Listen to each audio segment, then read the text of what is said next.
welcome. We are live in season 5. Welcome to the FIF 5th season of interviewing the best and emerging hip-hop artists, garden interest from homestead to commercial ag, and bourbon whiskey distillers. My name is Joe Skibby, and this is Beats, Beds, and Browns.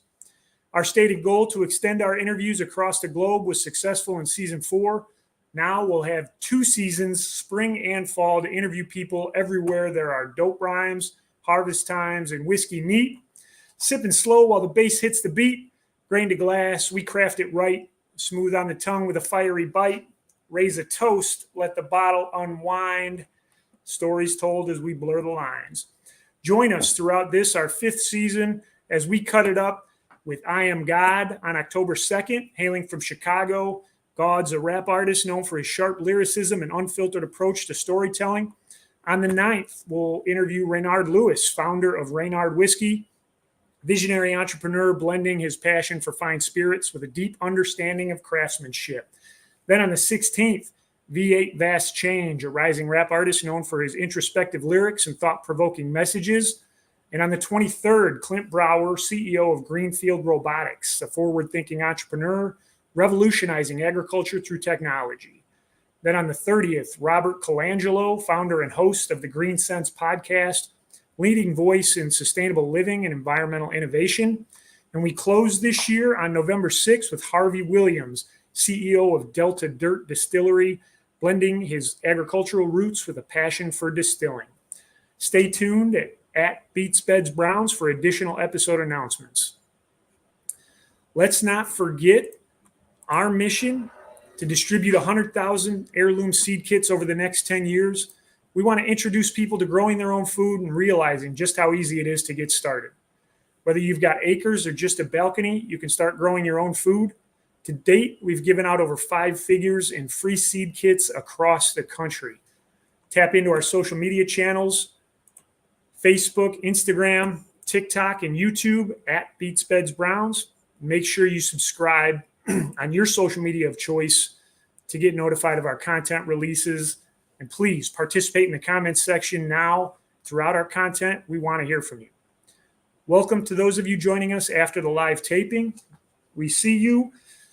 Today, we're sitting down with Al Hulitt, founder and visionary behind Hulitt Homestead, thriving small-scale farm dedicated to sustainable living and organic practices. With a passion for homesteading, Al combines traditional farming methods with modern permaculture principles to cultivate a self-sufficient lifestyle. His expertise spans from animal husbandry to organic gardening, with a special focus on heirloom vegetables and medicinal herbs. Through Hulitt Homestead, Al inspires others to reconnect with nature, embrace sustainable agriculture, and live more mindfully. Let's get into it. Al, welcome. What's happening, Joe? How are you, brother? Doing great, man. I appreciate your time. Thanks for joining us this evening. We're going to get started with the same question we ask of all of our guests. Where you been, where you at, and where you going? Oh, where I've been. Man, I've been around. I've definitely been around. Where I'm at a position right now where sky's the limit. You know, right now, I'm at a position right now, only person that's going to stop me is me. You know, my wife and I, we plan on expanding as much as we possibly can, from starting from 5-gallon buckets to going to 5 acres. So that just goes to show, like, if you have that drive and you want to do it, you can do it. You can make it happen. We can grow our own food. We don't need grocery stores all the time. Without a doubt, that's definitely what we're advocating for, is more and more articles about mandatory food washing of your fresh fruits and vegetables, diminished nutrient content. And again, I don't think those stores have you, I, or the consumer's best interest at heart. And the food that we can grow is so much more nutritious for our family. And it works out better when you know where your food came from, where you can say, hey, that kale that's sitting over there in the fridge or on the counter or whatever, or makes it to your plate, I got it for right back here. Yeah. There's no better feeling than chopping it fresh and cooking it that evening. It just changes your perspective on a lot of things. Yeah, I feel that way about my eggs that I get every morning. So. Absolutely. So tell us, you started in container gardening, and now you're looking at 5 acres of new projects to work on. How did that all evolve? So that all started with me as a pretty much a young boy living down in Alabama with my grandparents. Always being pulled along with my grandfather. He was a sharecropper. So my grandfather being a sharecropper, I always was that little kid that was always around, following him around while I was such a young age. And then when I got up to my teenage years, when we started playing football more often, that's when I came back up to this area. Was going down to Alabama pretty much every summer. My grandparents still had a house here in Hammond. My granddad had a 30 by 30 garden. He pretty much fed everybody off of. That was my big inspiration to see that this man with a third grade education can make this happen. So what also inspired me to keep on going was the fact that I know that my health was not going in the right direction. So I needed to do something that was going to help me out, help my family out. With my wife being a vegetarian, my oldest son being a vegetarian, we also knew that we didn't want to continuously go into the store to getting leafy greens that may have listeria. So seeing these different diseases and stuff going around, it's like, hey man, we got to try something. So I've always had my hand in growing something. When we had a little balcony in our apartment, I had a 5-gallon bucket. And I was growing tomatoes, peppers, making my own little salsas and stuff. I was always tinkering with something, Nice. Especially when it came down to fruiting vegetables like that. So we always were tinkering with something. And then it just got to the point where the wife and I decided that we wanted to get a smaller house with a bigger yard. And we ended up getting a bigger house with 5 acres. Something that was totally unexpected. We just seen it on the market. It was for sale and the price was right. Sold. So How does managing that level of increased capacity, how does that weigh on you, and how do you manage that expectation? You have so much land. What do you do with it? so currently right now we're not farming on all 5 acres. To put more in perspective, let's put it like this. So 3 acres I currently lease out to the local commercial farmer. All right. So it's still being profitable. That 3 acres, even though I'm not currently using it myself, it's still being commercialized for your corn, wheat, soybeans, things of that nature. But that's also to the point of how it's being grown is not the way that we do things. We do things a lot more organic. So I have a firsthand experience. What I can see was being put on a lot of stuff that's out there. So when it comes down to managing our space, that what we're doing right now, which is a little over half an acre of what we're actually growing on, it's all hands. No heavy machinery. It falls into the realm of that, like a micro farm. So everything that we grow, we touch. There's no machines or anything that's out there that's making the soil more compacted, which is not good. So we do a no-till method, no-till, no heavy machinery. Like I said, we touch everything that we grow. Talk to me about that no-till. We've done a lot of reading on it, and we raise out of raised beds, so we turn the dirt, and we're reading more and more about leaving the roots in the soil to help it from being compacted and other benefits of no-till. Can you expound upon that a little? Okay, so with no-till, the way that we pretty much started ours is that we took like a tarp, and it was a grassed area. We took that dark tarp, we laid it over the grass area and let the grass underneath pretty much die off. Like we let it sit there over wintertime. It died off. Once that died off, we put in a different kind of tarp over the top of it that we can actually grow in, and we utilize compost. So we put compost down before we put that tarp down so we can actually build the organic matter underneath it. So then within that new organic matter, we have the good nutrients. So because the thing is, when you have compacted soil, clay soil, similar to what we have, your water is just going to sit. Your roots are not going to grow through as much as they need to. And then once all that starts happening, then you start getting diseases.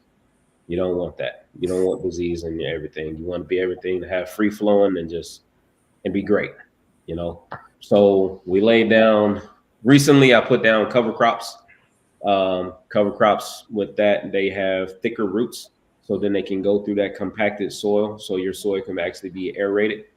And that's a natural aeration instead of coming through with a machine and poking holes in the soil for aeration. It's a natural aeration with the roots. Put down some amendments. I recommend everybody do a soil test. You know, do a soil test, see what your nutrients look like before you start adding more stuff to it. But we did not go the route of tilling up all the soil and bringing up old weeds, because a lot of those weed seeds and things that are still be in the soil where you feel as if everything's dead, you can bring them back up to the surface. They get some light. Next thing you know, you got weeds all over the place. It's like, oh man, what happened? I tore all the weeds out. No, you didn't. Yeah, you buy a seed kit or seed pack and maybe it lasts for a year or two, but the weeds stay in there forever. You can't get rid of them. Weeds are terrible. If we were in the business of growing weeds, I think we would be doing great. Yeah, especially the last couple of weeks with it being so dry and hot, and that's about the only thing that was thriving. Dude, yeah, and it's it's a labor of love if you want to do no-till, because it's something that you really got to stay on top of. Roots are creating the pathways. The water is able to hydrate appropriately. The nutrients not only come off the roots, but the mycelial network underground. Yes. And then you guys are adding additives throughout, or hand picking weeds, and we're hand picking weeds, and then of course throughout the season, you know, basically reading the plant. You know, we're reading the plants and see what the plants need. They need more nitrogen, phosphorus, potassium, things of that nature. And we basically go through and see what's needed, and we add it as needed. You know, but if you're new to the gardening scene and unsure of how to do it, it's really, really easy to mess it up. I've seen a lot of people think that their plant needs more nitrogen. They throw a bunch of nitrogen down on there, and plants be burnt up. Burn it out, yeah. You can do that real easy. I mean, you see people do it all the time with their grass. You know, they want to put extra nitrogen on there and say, oh, I want a nice green lawn.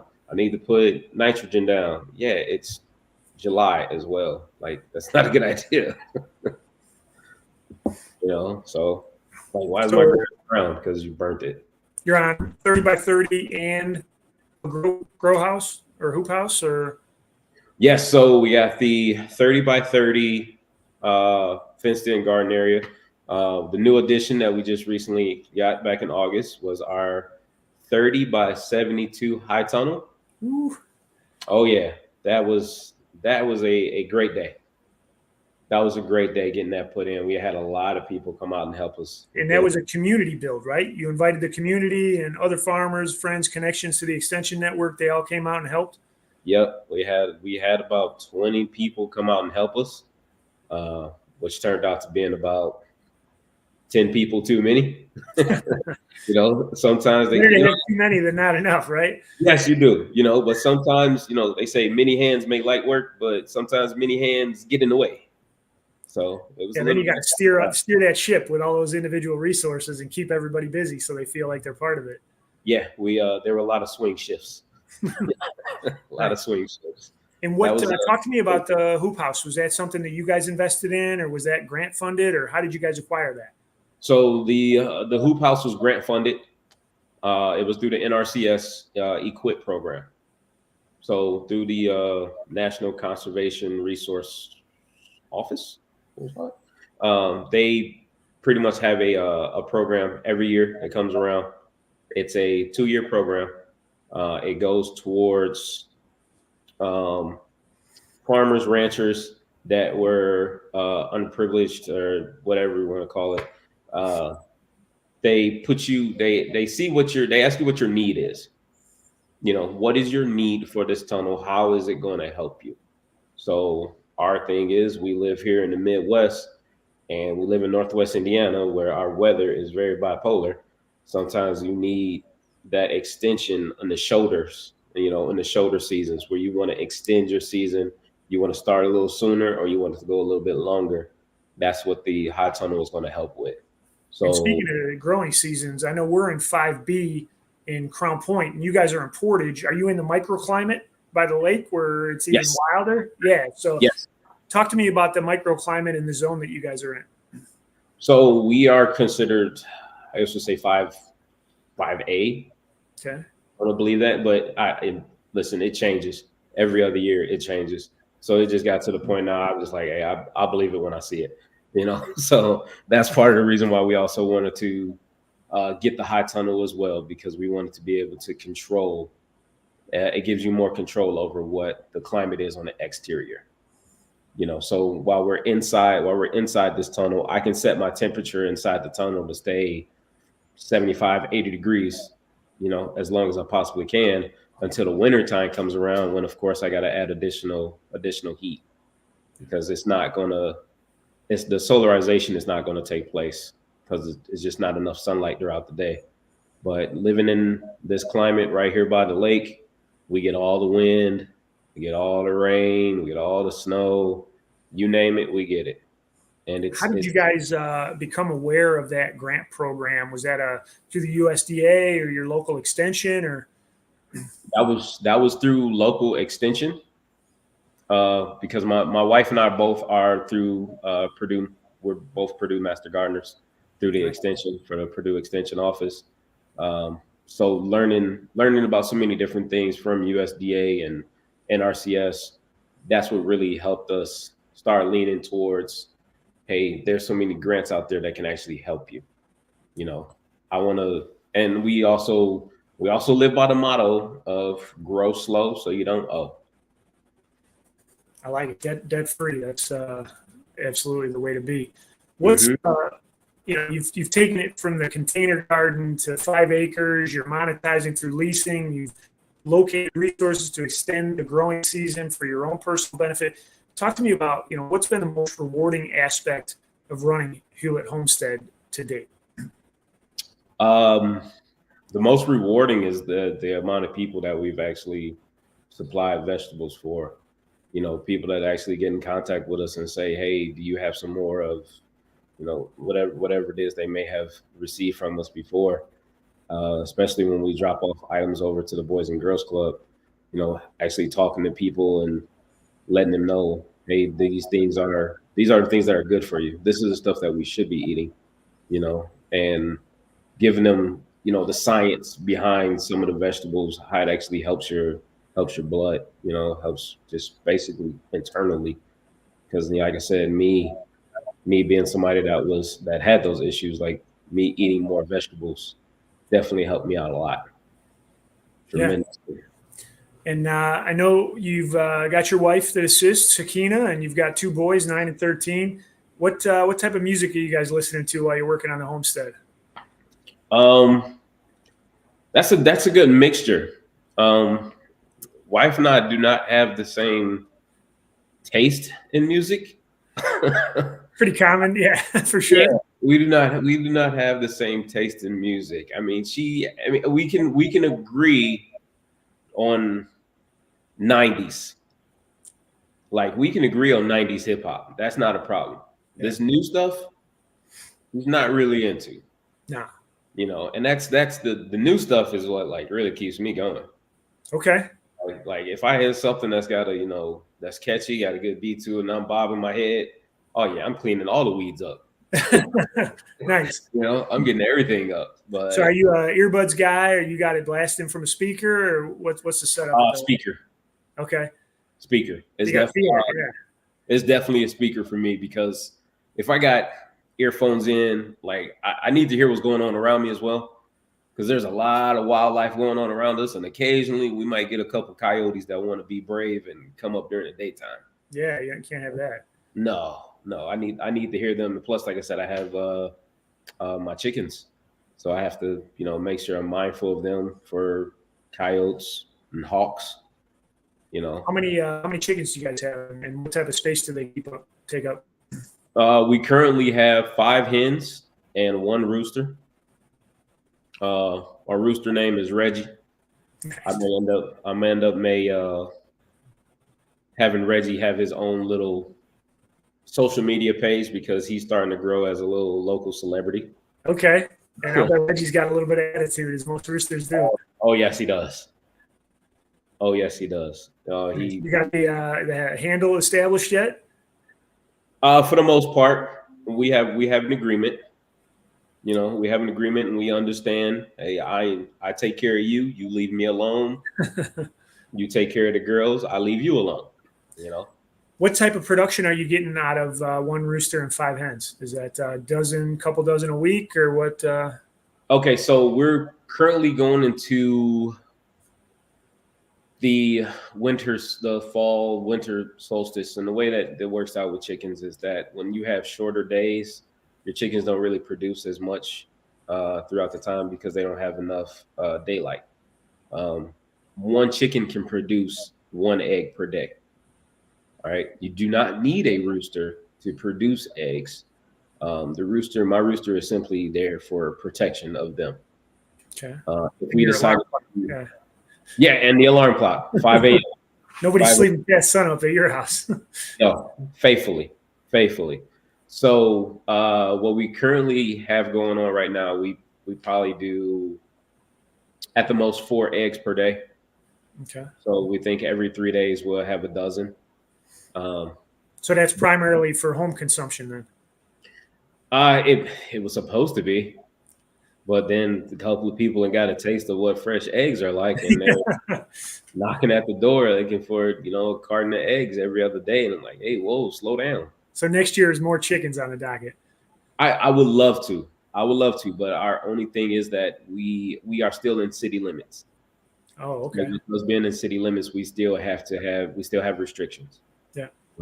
That don't allow us to have more than 5. What other restrictions do you run into there in Portage that, obviously a farming community, but there's still restrictions? What is bumping up against your ceiling at 5 acres and knowing that you lease 3 and growing and animals? So when we moved here in 2021, I could look north, south, east, and west and not see another house. So now within the last 8 months, there's an entire subdivision to our north. There's an entire subdivision to our west. So those pressures that are going on around us, they're not necessarily stopping us from being able to continue doing what we want to do as far as production go and making things go the way we want, but we know that time is going to come. One of the other restrictions that we have is being able to put in another well. Our home is pretty much on well water, and the water that we provide for our produce is actual well water as well. So we share the well for the house and the farm.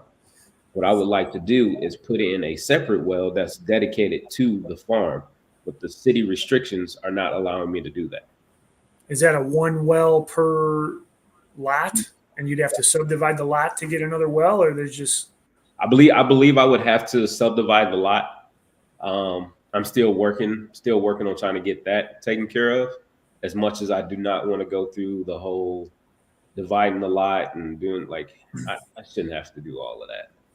Sure. But talk to me about the importance of staying engaged civically with leadership who are shaping decisions that may impact your future farm viability. And are you attending city council meetings? Are you involved in subcommittees or making, because you have to be aware of a commercial development could come in and change zoning, right? I mean, yes, they can. We have attended multiple city council meetings. We've attended multiple zoning meetings. Many of the city council personnel, they know us by name and face. The mayor knows us by name and face. I've actually supposed to been having a meeting with the mayor so I can discuss a couple of those things in regards to us being able to expand, our well system. Like, and you know, I'm not to the point where I'm looking for any leniency on them just for them just to modify their rules for us. You know, I just want you to be open to it. Well, clarity and consideration. They have to know, that their decisions impact people. And if you're not talking to your local elected officials, they don't know what your priorities are. And clarity, again, if you're not providing that insight, they're going to make a decision in a vacuum of those people in the office, and they may not have commercial ag represented at the table. So They don't understand it. yeah. They do not understand it. The only thing they know is that if we bring more people to our city, there's going to be more businesses that will come to our city. Okay, that's fine and dandy, but what about us in the rural area? Don't forget about us. Yeah. I've said So that many times. we got you, Hakina, and the boys jamming in 90s hip hop. If you had to pick one album to play during harvest season, what would it be and why? Oh, wow, Joe. Maybe that you all agree on, maybe that you don't. You just need to hear it. Like, so my wife grew up on the East Coast, right? So I could say I would listen to Bone Thugs, right? Midwest group. I'll listen to Bone Thugs all day, all long. yeah. She, on the other hand, would probably do Nas. Yeah, she'd probably do Nas or Jay-Z. And we can agree on Jay-Z. We can agree on Reasonable Doubt. Yeah. Yeah, we definitely can agree on Reasonable Doubt and just let that play. And the boys, what are they bringing to the table? Dude, whatever these kids listening to. Yeah, if you can make it out, good luck to you. Oh my God, I don't know. It's Skibbity Riz. I don't know. Absolutely. Yeah. Tell me about Skibbity. I got the last name Skibby. We're getting Skibbity and my kids are coming home complaining. Like, why is this happening? It was Skippy peanut butter in my day, so it's maybe it's improved, maybe it hasn't. But there you go, man. Who would know? Got to deal with it, right? Yeah, Riz kids. Yeah, I like it. Show them the Riz. Yes. And I know you're sipping on something too. As a bourbon enthusiast, what do you enjoy? You have any favorites you always keep locked away? Do you share something special for company, or you keep that tucked away? So I usually keep a bottle of Uncle Nearest. Love it. I usually keep a bottle of Uncle Nearest. I try to venture my way into a lot more of the Black-owned bourbons and the whiskeys. From following your show, I know there's been plenty that you've talked to, but they're not out here. I have to go and get it. Yeah. I venture out there and get it. I actually, shameless. I don't want to do a shameless plug. However, I do want to try Alexander James. No, that's not shameless. We interviewed Alexander James in season 4, Chicago, African-American owned distiller. He's really disrupting the bourbon game. This season, we're going to have Renard whiskey, and we're on the pursuit of Bull Young, which is also another Chicago African-American owned distillery. And who can bypass the Fawn Weaver story at Uncle Nearest? We just finished the book Love and Whiskey, talking about Nearest Green and his relationship with Jack Daniels, and how that family collaborated and worked with Jack Daniels in Lynchburg in the time of slavery, and really just a microcosm of a community where the races were intermingling at that time and working collaboratively. And that book is really telling in terms of that, microcosm of community. But great story. I highly recommend Love and Whiskey by Fawn Weaver. And anytime we see Uncle Nearest on the menu, we're ordering it as well. It's a great whiskey. So that's part of my reason for want to go into more of the African American owned distillers, of knowing like, hey, this was an avenue that we were not allowed into. Yeah. So now here we are having an opportunity to not just walk in the door, but to kick the door down. And Alexander James, that one stands out to me because that is actually my kids' middle names. Nice. Like both my sons' middle names. One's Alexander, the other is James. I'm like, wow, look at this. The history going back with not only lack of ownership rights to be able to own a distillery, but then all of the unfair lending practices and things that have kept African Americans from land ownership and successful farming. It's great to see, by no means righting those wrongs, but at least the USDA is starting to focus on BIPOC community farmers. Yes. At least extending a hand where there wasn't earlier. And can you talk about some of those programs and if they've helped you to establish Hulitt Homestead and any benefit that that's provided? So one of the benefits for that was actually the EQIP program. Being an African-American farmer, that was actually one of the qualifications to qualify for the EQIP program. So that was huge for us to be able to get a part of the high tunnel hoop house.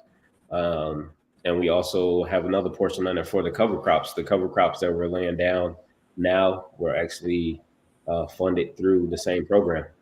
So they fund the acquisition of seeds, or? Yes, they fund the acquisition of seeds. Of course, I mean, I go out and purchase the seeds, they reimburse, Yeah, that's how most of the USDA programs do work. Yeah. Tell me, I know, but to our audience members who are considering growing and wondering why someone would invest in a cover crop that isn't commercially viable, why a cover crop? You want to use a cover crop because that's going to help with the soil microorganisms and being able to change the nutrient balance that's within your soil. Like I said, for me, having a more compacted soil from having a farm that was commercially farmed, it was very, very compacted. So if you do a light tillage, very, very light tillage over the top, it's kind of like just scratching the surface. So then you can put your seeds down. Those seeds are going to get down into that soil and help you aerate and being able to bring up more moisture from the bottom and work its way through all of that compaction, break that compaction up. So when you actually do want to put down an actual fruit, vegetable, whatever, it actually work its way through the soil a lot better. And we also do a chop and drop. So with the chop and drop for us, we chop it, we let it stay, we cover it up, we cover it with a tarp, and then as it's starting to decompose underneath that tarp, it's just adding more and more nutrients into the soil. We do that, dude. We do that all year. Do it 2 seasons in a row. You'll have a really, really thick. Basically, composting in place, right? I mean, you're doing the same thing as composting, but letting it sit, covering it, making sure the weeds don't take over, and letting those nutrients absorb into the soil. And then you got the worms, and then you got the worms that come through and that want to, eat those leaves that are there. Worms make holes, and that's where aeration is, When those worms are making those holes to aerate and they're leaving their castings behind, that's just balancing everything back out. I love the video that you made about the frogs. There are frogs all over the place. Yeah, it's hilarious. Frogs and snakes. We had a snake once. We're not like, I don't see a snake and get scared, but I had one in my foot, and I swear I was like, oh my God, like squealing. I'm like, it just surprised me. And the same thing with frogs. I almost step on frogs as I'm walking through my garden. And oh yeah, you hear it or you see it out of the corner of your eye hopping away from you, and you're like, it just startles you. Yeah, we had a bucket. We actually had a bucket that we had carrots in. Okay. And I thought a mouse had gotten into the bucket and made a hole. Oh. Oh man, how did a mouse get in here? I look a little closer. It's a freaking frog in there. And the wife's like, "Oh, what are we gonna do with it? We're gonna let him stay. That's what we're gonna do. We're gonna let him stay because all the bad bugs that come in here, he's gonna eat them. They let him eat them. He has a job to do. Let that frog do his job." What about pest pressure, bacteria, fungus that you guys are dealing with, and year over year, how do you deal with those challenges? So one of the good things about where we're located, we're kind of like in a wind tunnel. It kind of helped out when we didn't have the houses over here, so we have that air that'll just flow through. So even though we do drip, anytime it rains, instead of all that moisture staying on the leaves for anything, that wind comes through, dries them all off, so they won't have to worry about powder and mildew too much. However, there are other, pests that come through, and with us not using any pesticides or herbicides, we had to stay on top of it, go out there and we, kill bugs by hand, go through each plant. My wife and I were up every morning with Reggie at 5 o'clock, going through killing He's all loving it, yeah. Oh yeah, he's loving, like, especially the tomato hornworms. Oh, yeah. We'll pick off the tomato hornworms when they're small, toss them to the chickens. That's just extra protein for them. Nice. We talked about Uncle Nearest, Alexander James. I know you're sipping on some Belle Mead. We talked about Bull Young. We talked about 18th Street. What qualities do you look for in a good bourbon, and how do you prefer to enjoy it? So I'm more of I like a sweet, more of a sweet bourbon. I drink them all neat. I drink neat or I drink on the rocks. Like tonight is just, on the rocks because it's straight from the store. It was a little warm. Yeah. It was a little warm out today.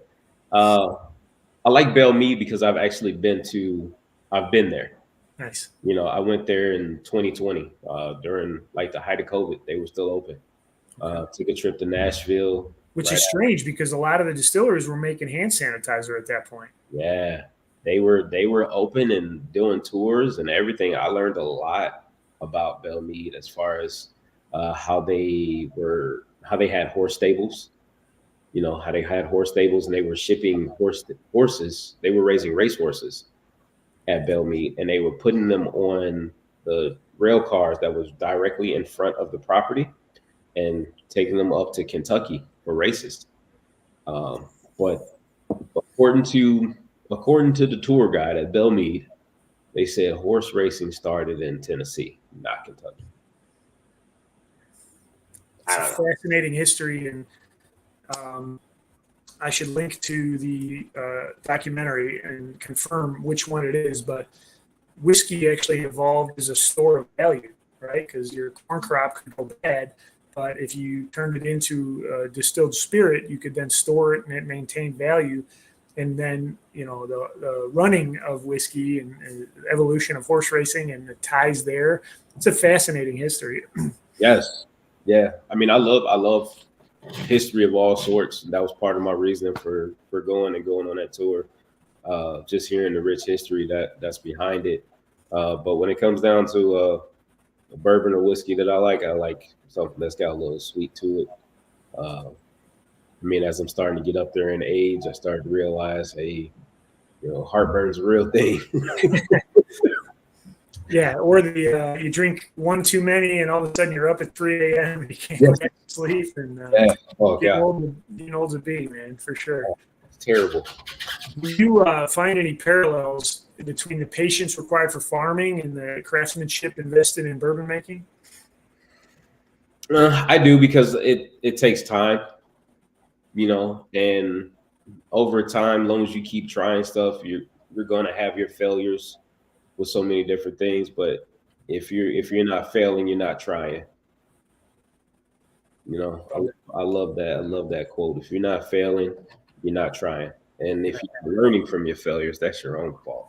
My favorite is fall down 7 times, stand up 8. So a similar concept. Oh yeah. Yeah. Don't let me get into Pete Rose. You're not cheating. You're not trying to win. Yeah, there you go. Right. And the modern NFL, right? We got Brady and Harbaugh and Deflategate. Yeah. Where do you see Hulitt Homestead in the next couple of years? So in 5 years, I see Hulitt Homestead as being pretty much a self-sustaining business. It's a business that we're in the business of growing. So why don't we grow as well with it? So we're definitely going to be, we're not trying to take the avenue of getting into grocery stores. We don't really want to get into the big box stores and things of that nature. We like the aspect that we have right now of being very personable, of having markets here at the house, or having anybody that wants to order something that we can either hand deliver it to them or they can come pick it up, because I tell people all the time, you know, you can go to the grocery store and buy a head of cabbage and have no idea where it came from. Right. You come to me and buy a head of cabbage, I'll show you exactly where I picked it from. Yeah. You know, it still got dirt at the bottom. So that shows you how fresh it is. Like I really want us to stay. I see us being even more personable and expanding more throughout Porter, Lake, and LaPorte County. Nice. And is that I know, you know, in our own experience as well as talking to other farmers, you know, making a go of it at farming is really challenging, and you have to have multiple revenue streams. I see the merch that you got, and visit Yes, our Hulitt Homestead website to buy some merch and support. I know the farmers market. We've seen agro tourism. We've seen consulting. Can you talk to me about how you grow that into a sustainable? Because I know you're working full time. What about Hakina? Is she working full time as well? Or? Yes, we both continue to work full time. We both 9 to 5s, 8 to 4s, 11 to 7, you name it. So 5 to 7, you're farming, and then 5 to 7 p.m. Yeah, I'm outside from 5 to 7. I'm outside. 8 to 4, I'm at work. As soon as I get home from work at 5 o'clock, I'm out there until the sun goes down. You know, so that's a full day. We appreciate you, and cheers to the effort that goes into providing people fresh food. Thank you, sir. Thank you. But it's not for the weak. Yeah, I will say that, definitely not for the weak. It's a labor of love, and it's one of those things, especially when you want to continue to be organic. It's tough. I will say that it's tough, and I don't say that to scare people away. I let it be known that once you develop a process, and you know, okay, this is my daily grind. This is what I'm going to do every day. You can either get consumed by it, or you can get ahead of it. You know, and we try to stay ahead of it to the point where we don't have to be consumed. You know, if we're up every day at 5 o'clock in the morning, going outside, doing our own pest patrol, as we call it, we're doing our morning pest patrol, and we're getting rid of all the aphids and hornworms and different nematodes, all this different stuff, man. You know, we're out there getting rid of that stuff. That means that we're not going to get consumed by it and it's not going to get overwhelmed. We're not going to get overwhelmed by it, you know, because if you let that stuff go, it's going to take over. It's really hard either way. You know, one of my favorite other quotes is, you know, it's hard to work out. Oh, it's yeah. hard to be sick. Yes. It's hard to eat right. It's hard to be sick. Like all these things, that everything is hard, but are you doing something that's going to better the experience for your family, that's going to establish long-term roots? And, you know, there is no easy. You know, and I see Hulitt Homestead expanding to go back. For me personally, I'm trying to convince the wife as well. She can come along with me. I have property in Alabama still too, where I actually would love to expand to go down there, which is definitely a longer growing season, of course, to either grow there or do some other type of revenue stream. Well, and again, you mentioned the South, and we've talked to African-American distillers. Harvey Williams of Delta Dirt Distillery in Arkansas is growing sweet potatoes and making vodka and gin, and they have a bourbon line coming out too. So November 6th, we'll be interviewing him. And I know there's, you know, reasons to grow here, reasons to grow there. But as we kind of run third on tonight's interview, anything to close out the show, you know, what do you have in the pipeline for markets or online, or, you know, what's next for Hulitt? So what we currently have in the works right now, we're working on finishing up our website. We've started to develop, we pretty much have the bones and the organs of it right now. HulittHomestead.com, HulittHomestead.com. Had a little spelling bee there, right? Yeah. Maybe I need to stop sipping on this and I'll be able to spell it clearer. Yeah, so we're working on the finishing up the website now. We have plenty of merch on there. Some of our teas especially our fruit blend teas. We'll be selling those all season. The herb blends, we're going to continue doing those as long as we possibly can. I may try to propagate some of them so they can go into, our indoor garden, because we do indoor as well, indoor hydroponics. So, excuse me. So we're trying to get those going extend that season as long as possible for doing. You talked about growing peppers. Is that something that you will trim the leaves off and carry over hydroponically so you can get an earlier start next year? Have you tried the overwintering of the pepper plants? No. I have not. Okay. I have not. I would love to. This brother needs a break. Yeah, I was gonna say, not like your day is not long enough, right? Yes, this brother needs a break. I'm still working on getting the high tunnel up and running. I want the high tunnel just to be self-sustaining, self-sufficient on its own. I want that to run off of solar power. Okay. With your heat and whatnot? I would love that to run completely off of solar power, because we have automatic louvers on the side. Oh, they're auto. Yeah, that's fun. Yeah. So when I've seen the hand cranked. I've seen the auto. The auto are real nice. For our schedule, we need auto. Because there's no telling when she might get held over at work. I get held over at work. Sure. Kids are not strong enough to be able to crank the sides up, or they may just not go out there in time. That's a lot of crop to lose. So we needed the auto so we set that dial on there with the temperature. They go up on their own, they come down on their own. So it's incredible how delicate nature is, and yet how strong nature is, right? It's you miss a window and you're done. Yeah, man. Especially with spinach. Oh yeah. I can't grow it in the spring, and I never seem to find a time to grow it in the fall either. I don't know. At least I got some peas coming up now. So there you go. Peas, yeah. There you go. Past the peas. Nice. Well, Al, I appreciate your time. I'm going to pull you back into the green room. We're going to close out the show, and then if I could just borrow you for another couple minutes to conclude our discussion. But we appreciate your time. Again, HulittHomestead.com. Check it out. Support your local farmers. Make sure that you know where your produce is coming from. Shop and buy local.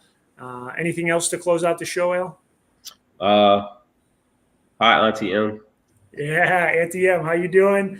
All right, we'll remove you and then close out here in a minute.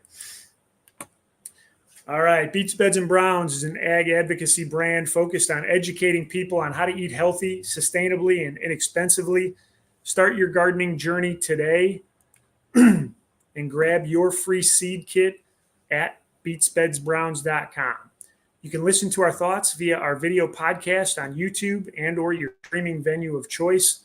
Follow our progress on your social media of choice by using the hashtag 100K in 10 years or directly via at Beets, Beds, Browns.